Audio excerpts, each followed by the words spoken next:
Good afternoon and good night to all of you. Hello. So, continuing from the last bloodborne video I did, I couldn't handle it anymore. I was too sleepy. So, I changed it to made it 2 parts. Let's finish off the other bosses, shall we? If I remember, the last one we did was the One Reborn. Next, Nightmare Frontier, the Amygdala.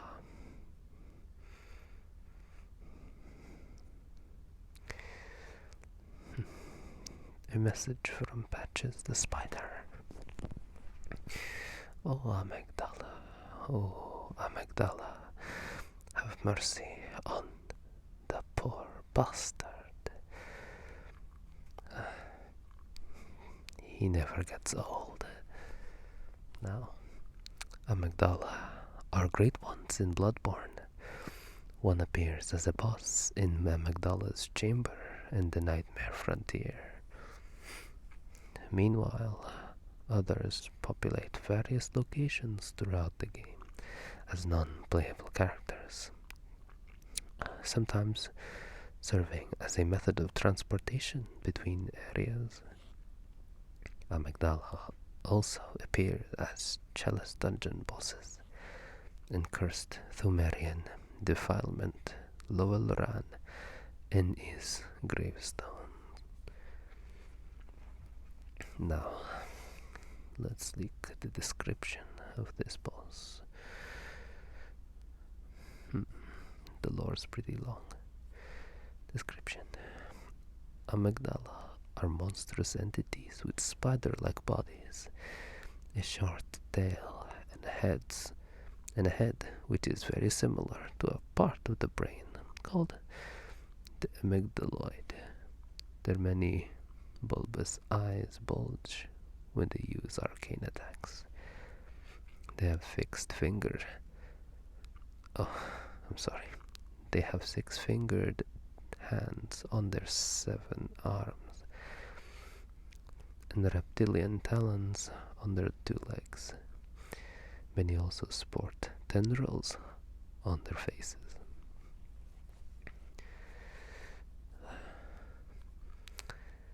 Well, immediately I noticed I can lock onto the head of this thing.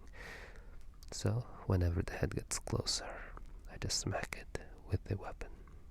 As simple as that, or you spam the hunter tools. If you have enough arcane, that is. Now the lore. Amygdala are great ones that appear to become one of the most widely revered of their kind. This is indicated by their numerous statues of them lining the cathedral ward in the Yahargul unseen village. A much larger statue, which appears to be part of a shrine, is located in the church of the Hypogean Gallo. Many Amygdala populate the world, dwelling atop the side of various large buildings. One Amygdala came to inhabit an area in the Nightmare Frontier known as Amygdala's Chamber. Patches the Spider is seemingly one of the most devoted of this Amygdala's worshippers, and offers sacrifice to his god through the use of tonsil stones, transporting them into the Nightmare Frontier. However, after the hunter slays the Amygdala, he expressed no remorse or anger, merely believing they bestowed salvation upon the entity.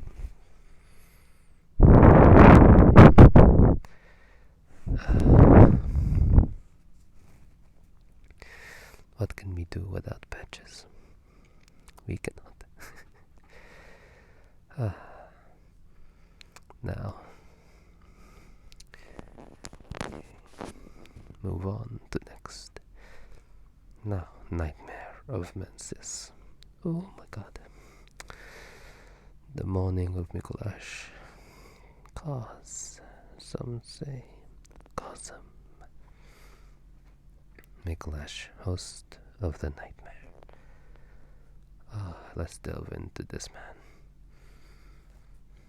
A quote from him. Oh, Cos, or some say, Cosm. Do you hear our prayers? Description. Mikolash, host of the nightmares, bears the caped version of student uniform and Menses cage. He utilizes 2 arcane hunter tools, including the Ogre of Ebrietus and a call beyond. Very strong indeed. Even today, when I try to fight him, he annoys me so much. There's some cheese strats you can use, of course, but for some reason it's not working for me, and I have to fight him legit. I want to cheese him, but I can't. Excuse me. Moving a bit. Now, the lore is a bit long. Mikolash, host of the nightmare, was most likely a former student of Birkenworth until he went insane after contacting the Great Ones by using the Menses cage.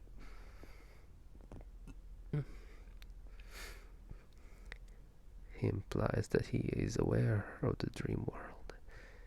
A popular theory about the nightmare of Menses, and Mikolash in particular, is that all beings found in the nightmare are people that attempted to make contact with the Great Ones.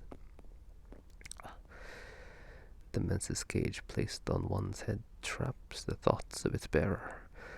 Upon their death, are immersed in the dream as themselves or other freakish incarnations.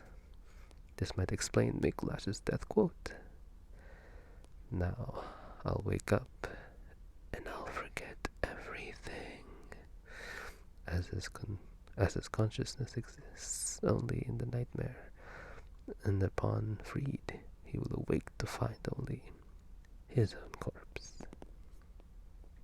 Tragic. Oh, tragic. Yet I don't care. He's very annoying, but he is, you can say, an iconic boss. Now, continuing in Menses, Margo's Wedners. This boss, whipping out the Shadow Clone Jutsu was not fun. Making everything dark, summoning copies of yourself, slashing you over and over and over again is not fun. But as time goes on, it became relatively easy. Description. Murgro's Wedners is a strange, towering creature with 6 skeletal arms, 2 black tattered wings. Strangely enough, the appearance of this being appears to be rather Thumerian. Despite its bizarre features, it is long, black, hooded dress, and various jewels. It has the power to create a pocket dimension with multiple copies of itself and able to teleport. But at close range, it uses 6 curved swords with surprising speed. Range at its limbs stretch out and spin in a devastating manner, shredding enemies who get caught in a flurry of slices.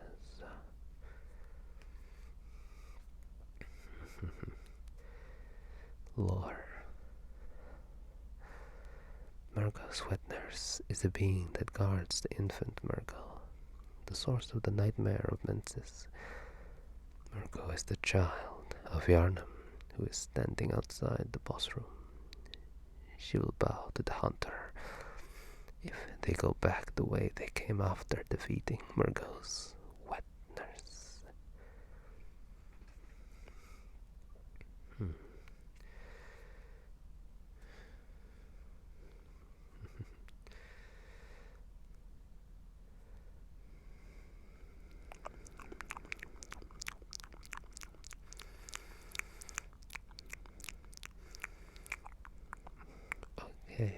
Next area, Upper Cathedral Ward.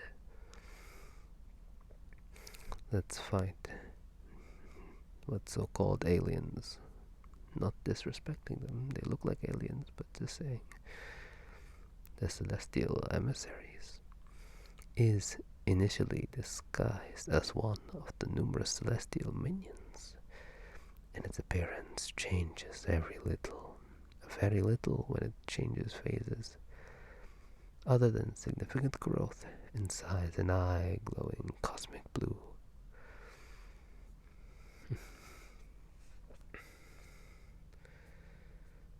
Let's read a bit of the lore. While there is very little information on it, this great one is revealed in the DLC to have been created by experimentation by the Healing Church, who used the orphans they captured as a sort of think tank. They would have their patients imbibe in water, apparently infested with otherworldly microscopic life, congealed the brain fluid, taken as degeneration of the eyes in the inside, and listen for the sound of the ocean due to the great ones being linked to it by the church in the past. Yes, as I think about it, we don't know a lot of lore about the celestial emissary, nor the celestial minions. They're pretty mysterious indeed.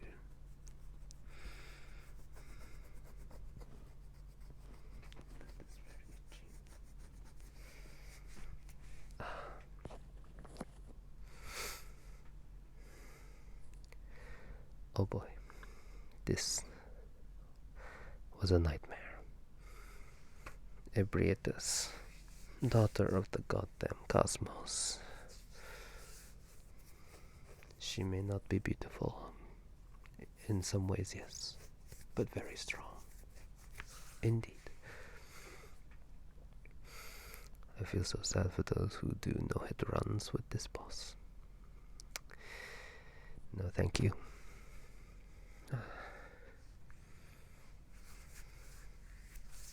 No. Description. A relative to the eldritch great ones, Ebrietus is a monstrous creature that resembles a slug with squid-like tentacles emerging from her back.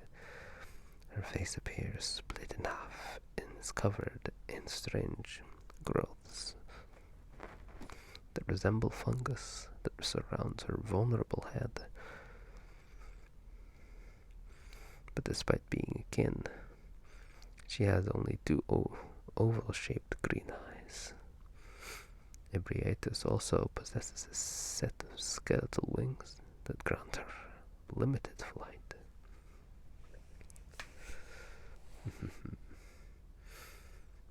The object of the healing church's worship, Ebrietus communes only with the highest members of the church, guiding them in the way of blood ministration. She is one of the great ones who was left behind in the Loathed Labyrinth, eventually discovered by the Healing Church. The Healing Church later found the jar to protect and study her. She is the only great one that wants to coexist with humans. Interesting. Right, let me take a sip of my wine to refresh.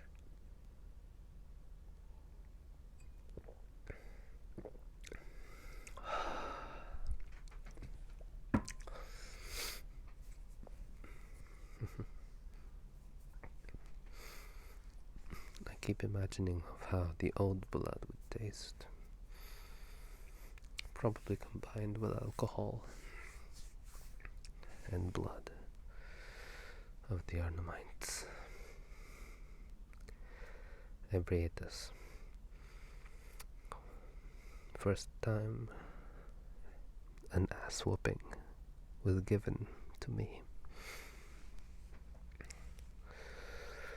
handed by a silver platter multiple times. God damn it. Now, one of my favorite places in the game, by design, not by the enemies. The enemies are pretty bad, and also damn strong.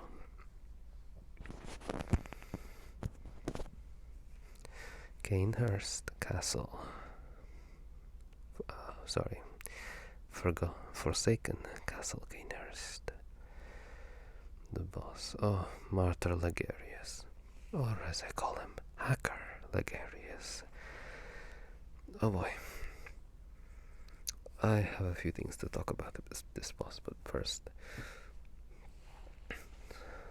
a quote from the man himself. Acts of goodness are not always wise, and acts of evil are not always foolish, but regardless, we shall always strive to be good.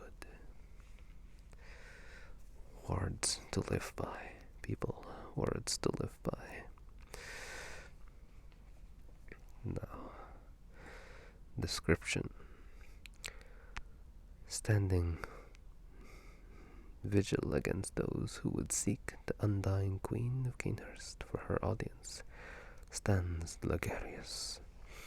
After long years of guarding the access to the chambers of the Queen, Logarius has become a feeble aspect of himself, almost as a walking mummy, and yet still displaying beautiful robes that befit his status. He wields a short blade scythe and a large serpentine dagger, complementing both with his harnessing of arcane.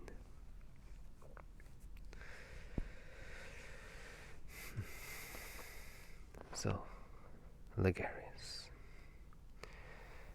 This man, oh my god. So first, he spams a lot of magic and it's very annoying, but that's fine. He is kind of a caster type character and I'm down for that. But he has this one attack that he stabs his serpentine dagger or his sword in second phase to the ground, and it'll summon like flying swords on the top of it. My friend was share playing on the PlayStation 4, and I was watching my friend fight Logarius. I saw Logarius stab the sword in the ground, and then swords, started flying everywhere. But I checked where the sword got stabbed, and it was not there.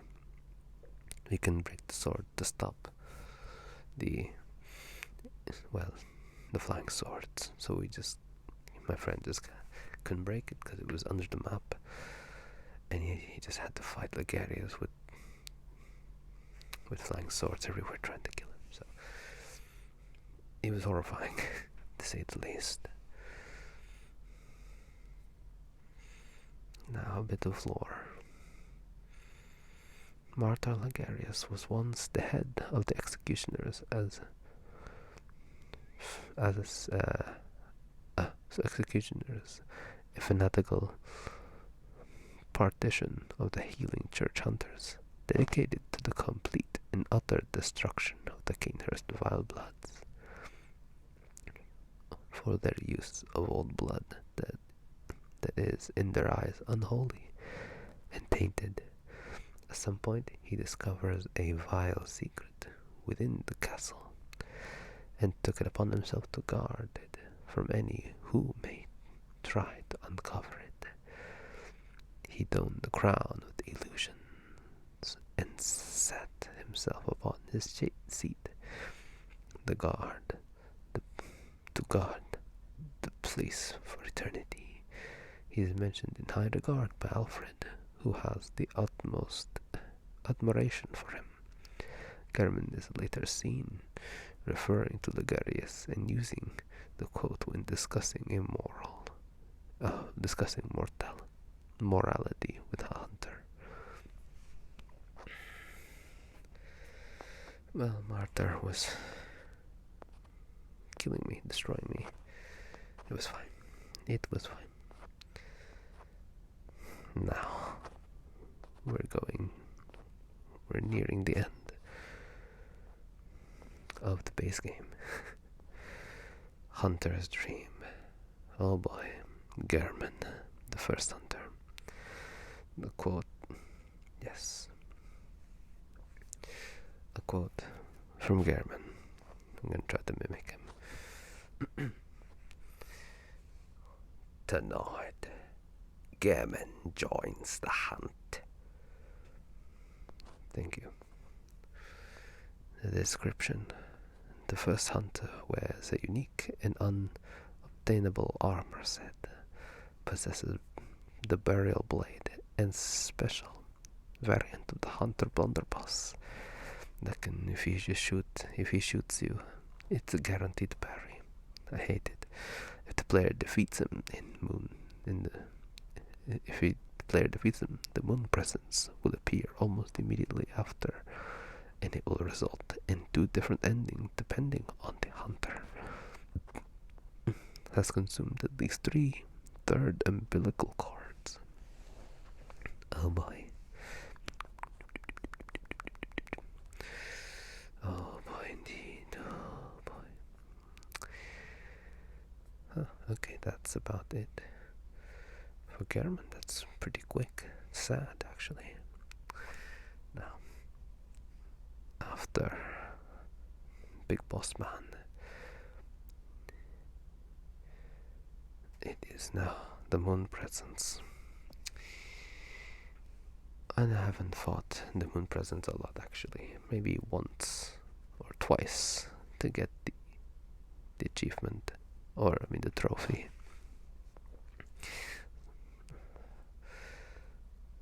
Now, quote from the doll. Okay. O Fiola, of the moon, of the dream. Okay. Description of this moon presence. An eldritch being composed of human flesh and bone. Ooh, not good. With exception of its head, it's covered in dozens of tentacles, mainly in its head, where they resemble hair and tail. The body is mainly a large human spine and ribs. Moon presence doesn't have a face. Instead, it only has a hole in its head. It is the Great One which creates and rules over the hunter's dream. Defeating it will result in the childhood begins ending. Excuse me. Oh, wearing this mask makes my throat itchy.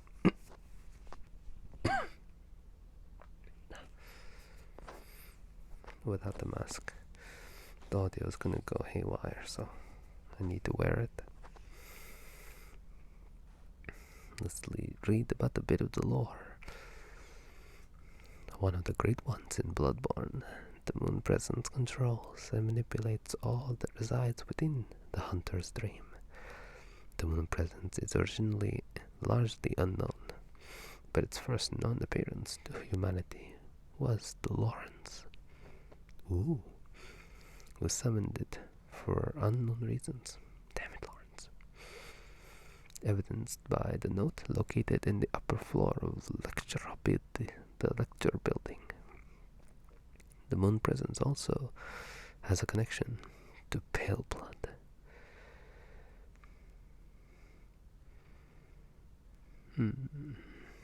Pale blood. Interesting indeed. Alright. I'm gonna lie down and read the DLC bosses next. Now, the one of the last. Just a minute.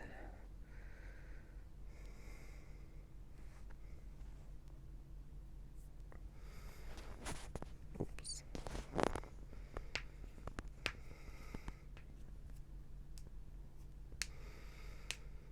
Yes, those are my fingers. Cracking them like Kaneki from Tokyo Ghoul. Now, let's go to the DLCs, shall we? The boss now in the old hunters. Wait. Okay. Excuse me. Now, the hunter's nightmare. Let's see. Let's look at Ludwig first. The boss that made half of the population of Bloodborne players quit the game. Intense indeed, but he is the starting boss of the game. He needs to be strong to test you for the later battles that we're going to be talking about. This man destroyed me so hard. I got a new asshole after I beat him. My god. Now, a quote from Ludwig himself. You were at my side all along. My true mentor. My guiding moonlight.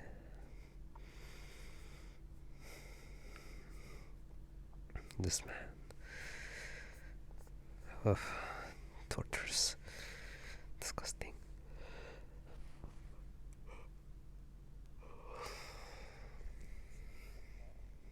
But very, very strong and entertaining as you get used to. Description. His lower body is thin, apparently flayed, and sports for asymmetrical but strong hood legs.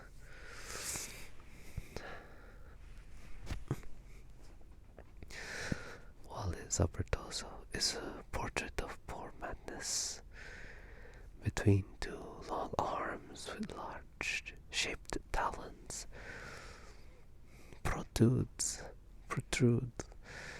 a disproportionate hunch that shows a circular maw line inside with irregular teeth and a cluster of eyes, and his face apparently blind from the right eye is a melted visage of wrinkled skin and crooked teeth, stressed over an elongated head, vaguely resembling that of a horse. Oh god, here we go again. I'm getting really sleepy. I only have a few left.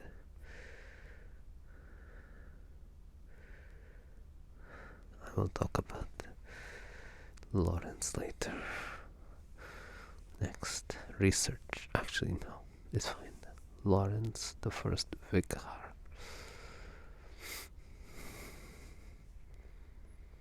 A quote from Lawrence. I tell you, I will not forget our outage. Completely false. Description. The cleric beast was somehow burning with an unextinguishable flame. Oddly enough, when you first approach it to acquire the eye pendant, it has no reaction. Lawrence will remain motionless until the player has acquired Lawrence's skull. I didn't know that.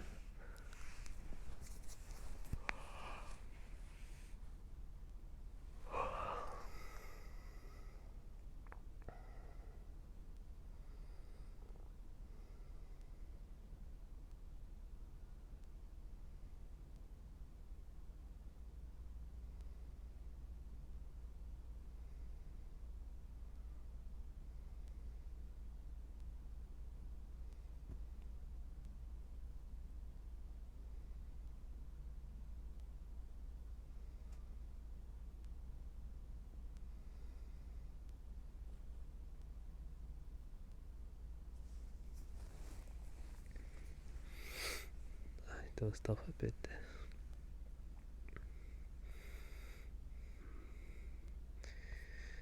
Yes, Ludwig was a pain in the ass. To say high five punches, high fives. No. Research hall we go. The living failures.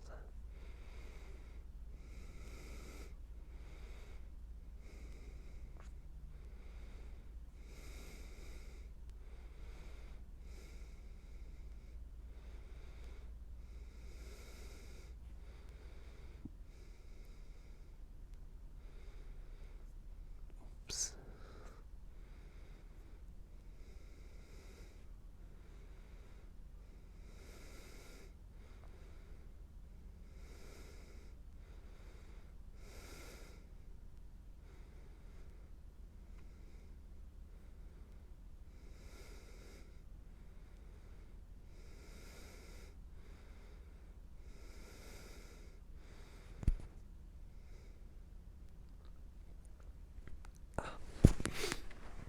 Oops.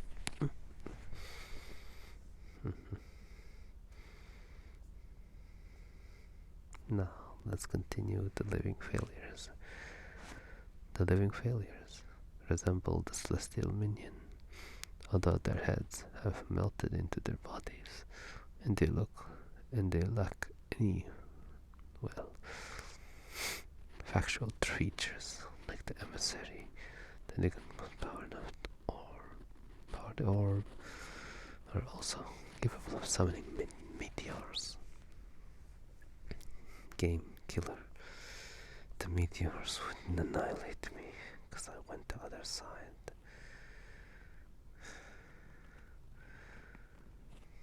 Couldn't escape this man's clutches. Meteor shower in the wrong spot, wrong time. It gets annihilated.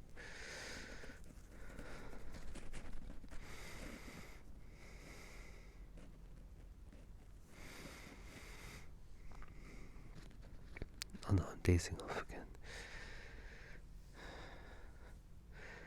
2 bosses left. One of my favorites, and I'm sure everyone's favorites. Lady Maria. A quote from her.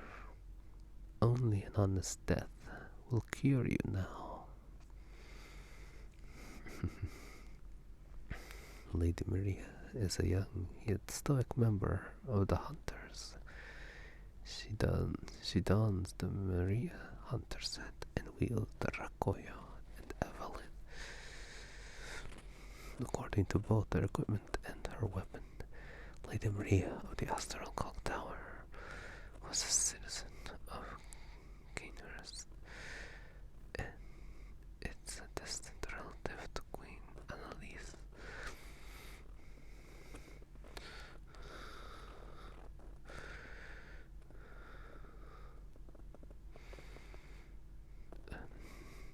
Nightly hunts, she studied under Carmen, the first hunter, whom Maria had a desire. No, nothing. Knowing. Yes, those.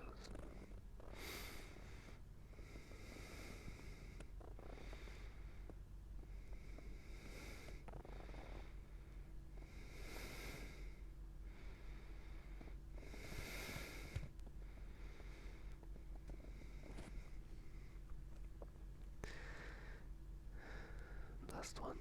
I am passing out. Oh God, the orphan.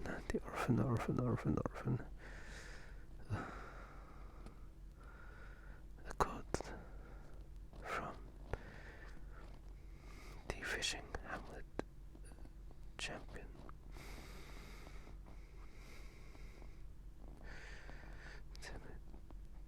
Oh, sorry. So yeah, this bitch is insane. The orphan. Okay. That may be too long or too short.